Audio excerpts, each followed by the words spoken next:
আবারও একটি নতুন ভিডিওতে সকলকে স্বাগত জানাই। এখন বাজে সন্ধ্যে 7:30টার মতো, আর এই সময় থেকে ভিডিওটা শুরু করছি। আজ সন্ধ্যাবেলায় আমরা বাড়ির সকলে মিলে বসেছি রাজের অন্নপ্রাশনের ভিডিওটা দেখতে। সবার হয়তো আগে দেখা হয়েছে, কিন্তু আমার এই প্রথমবার, আর অনেককে বেশ দেখতে পাচ্ছি। আর ওর অন্নপ্রাশন তো আমার বিয়ের আগেই হয়েছে। আমি যখন বিয়ে হয়ে এই বাড়িতে আসি তখন ওর বয়স ছিল ওই 3.5 বছর মতো। সব সময় আমার কাছাকাছি থাকতো। বিয়ে ঠিক হওয়ার পর যখন এ বাড়ি থেকে সকলে একসাথে দেখতে গেছিল, তখন তো সেও গেছিল আমাদের বাড়িতে। কি মিষ্টি মিষ্টি করে আদো আদো গলায় কথা বলতো, আর তেমন শান্ত ছিল। তারপরে চালানো হলো দাদাদের বিয়ের ভিডিওটা। এগুলো সবই আমার কাছে নতুন, আমি প্রথমবার দেখছি। ভীষণ ভালো লাগছে দেখতে।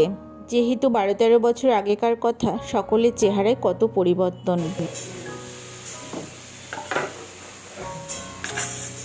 এরকম আগেও হয়েছে একবার আমার, ওই বেদানাই ড্রয়ারের মধ্যে ছিল, তো ছিল এসে খাওয়ার।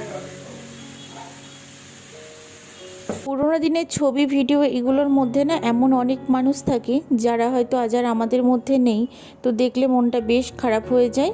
রাতে হয়েছিল লুচি আর ঘুগনি, তাই খেয়ে নিলাম। রিহানের মনটা একটু খারাপ ভিতরে ভিতরে। দাদা ভাই দিদিয়া কাউকে দেখতে পাচ্ছে না, ওরা আসলে আজকে ছদ্দির বাড়ি গেছে, ওখানেই থাকবে রাতটা। বলো কি হয়েছে, বলো। বাবা মেরেছে, বলো। এদিকে তাকাও, ওদিকে তাকাও, দিয়ে বলো কোথায় মেরেছে তোমাকে, বলে দাও। মারতে যাচ্ছিল। মারতে যাচ্ছিল? আর তুমি কি করেছো? চলে বলতে ধরেছে।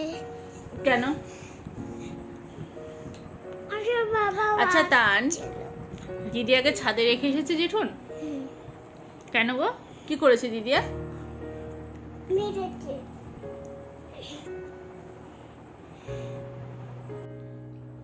মশারিটা বের করছো না? মশারিটা বের করো, অনেক রাত হয়ে গেছে। কটা বাজে দেখ, 11:05 বাজে। ওঠো ওঠো ওঠো ওঠো, আর আসোই না, ওঠো। এই বাবা, তুমি কেন মেরেছো? সরি বলো আগে। এখন মানবিমানে পালা চলতেই থাকবে। আসলে ওর ঘুমও পেয়ে গেছে। আবার সকাল থেকে ভিডিওটা শুরু করছি। সকালে একটু ব্যস্ত ছিলাম, সেই জন্য কোনো ভিডিও করা হয়নি। এখানে চিকেনটা রান্না হচ্ছে, যেহেতু রবিবার। কিছু জিনিসও অর্ডার দিয়েছিল, সেগুলোই এখন ডেলিভারি দিয়ে গেল। এখানে এটা ঘি রয়েছে, অর্গানিক ঘি। এটা আমার জন্য অর্ডার দিয়েছি। আমি জানি না কতটা খেতে পারবো, এখন তো ঘিটি দেখলেই ভয় পাই। এখানে 2 প্যাকেট পালস লজেন্স অর্ডার দেওয়া হয়েছিল, সেটাই এসেছে। 2টো প্যাকেট। এখানে একটা হচ্ছে বিভিন্ন ফ্লেভারের রয়েছে, আর এটা হচ্ছে কাঁচা আমের। একটা ওটসের প্যাকেট নিয়েছি, শেষ হয়ে গেছিলো। আর এটা হচ্ছে একটা হ্যান্ড ওয়াশে বড় পাউচটা নিলে অনেক দিন চলে যায়। 2 packet Fortune rice brand oil রয়েছে, যেটা ও আমার জন্য অর্ডার দিয়েছিল। আমি এখন সর্ষের তেলটা খাই না, আর এ বাড়িতে তো সর্ষের তেল দিয়ে রান্না হয়। এখানে 2টো লবণের প্যাকেট রয়েছে আশীর্বাদের। এমনিতে তো সব কিছু বাবাই নিয়ে আসেন, তো টুকটাক কিছু শেষ হয়ে গেছিলো, আর আমার কয়েকটা জিনিস লাগতো, সেগুলোই অর্ডার দেওয়া হয়েছে বাইরে থেকে।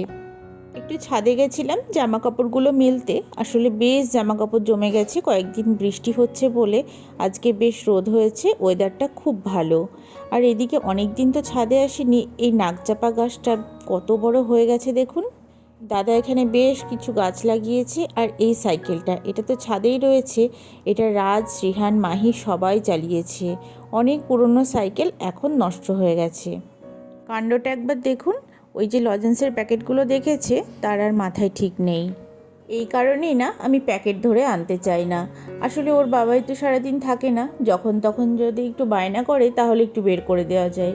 কিন্তু এই প্যাকেট ধরে যদি কিনি তো সব সময় খেতেই থাকবে।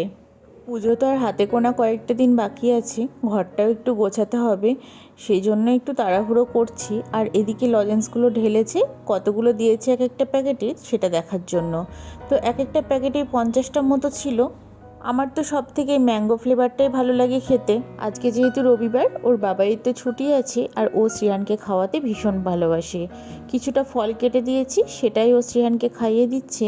আর এত দুষ্টুমি করে খেতে গেলে। ও না ওর বাবার সাথে থাকতে ভীষণ পছন্দ করে। আসলে আমার সাথে তো সারাদিনই থাকে, আর বাবার সাথে কত রকম গল্প করে। এই আপেলগুলো ও কৃষ্ণনগর থেকে নিয়ে এসেছে। স্কুল থেকে আসার সময় ভালো পেয়েছে, নিয়ে নিয়েছে। বেশ বড় বড় আর বেশ ভালো। বাবা তো রোজই প্রায় ফল নিয়ে আসে, আর ও এই ফল টল কিনতে ভীষণ পছন্দ করে। তার মধ্যে আবার মা পাঠায়, আর আমার ফল খেতে একদম ভালো লাগে না। ওই যে ফলগুলো কেটে কেটে খেতে আমার যে কি বিরক্ত লাগে, কি করে এদের বোঝাই। আজকে না আমার একটা বড় কাজ হয়ে গেল। পুজো তো প্রায় চলে এসেছে, পর্দাগুলোও কাচা হয়ে গেল। এবার ঘরটাকে গুছিয়ে লাগিয়ে নেব। ভিডিওটা এখানেই শেষ করছি। কেমন লাগলো আজকের ভিডিওটা অবশ্যই কমেন্ট বক্সে জানাবেন।